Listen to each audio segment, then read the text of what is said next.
গ্রামের নাম ছিল শিমুলতলি। ছোট্ট, শান্তিপূর্ণ গ্রাম, চারপাশে ধানক্ষেত, পাখির ডাক আর কাঁচা রাস্তার ধুলো।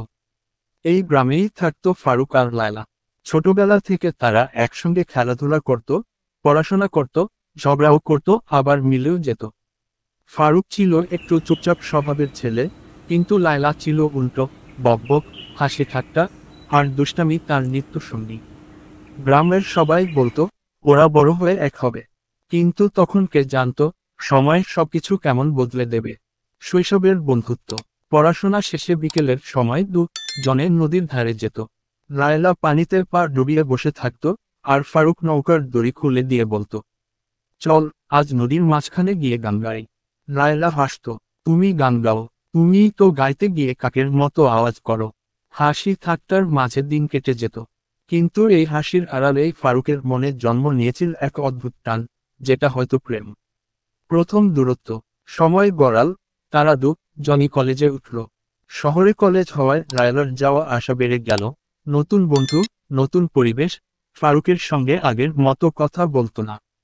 ফারুকও কিছু বলতে পারত না, শুধু দূর থেকে দেখত। একদিন ফারুক শুনল শহরের এক ব্যবসায়ীর ছেলের সঙ্গে লায়লার বিয়ের কথা চলছে।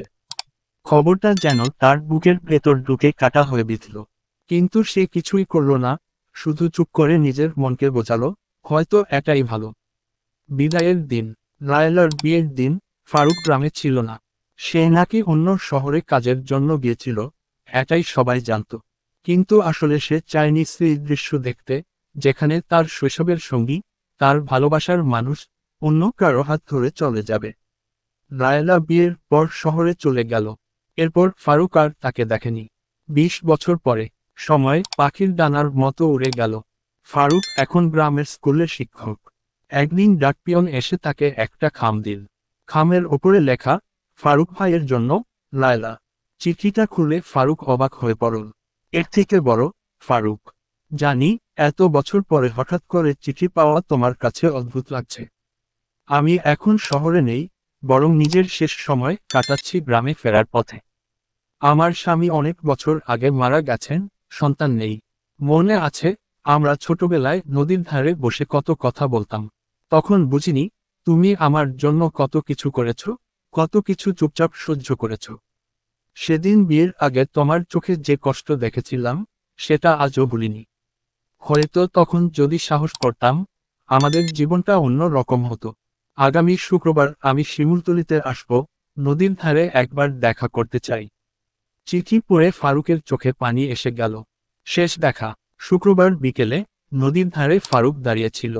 হাওয়ায় শিমুল ফুলের লাল রং উড়ে বেড়াচ্ছে। কিছুক্ষণ পর লায়লা এল, চুলে সাদা রং, মুখে বয়সের রেখা, কিন্তু সেই হাসি এখনো আগের মতো উজ্জ্বল। জনি কিছুক্ষণ চুপচাপ বসে রইল। লায়লা বলল, তুমি আমাকে ক্ষমা করো, ফারুক। ফারুক হাসল, ক্ষমা করার কিছু নেই, লায়লা। আমরা হয়তো যা চেয়েছিলাম, সেটা পাইনি, কিন্তু আমরা একে অপরকে পেয়েছিলাম, এটাই অনেক।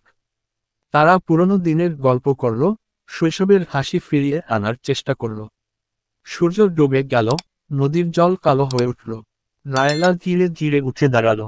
ফারুক, হয়তো এটাই আমাদের শেষ দেখা। ফারুক কিছু বলল না, শুধু লায়লার হাতটা শক্ত করে ধরল।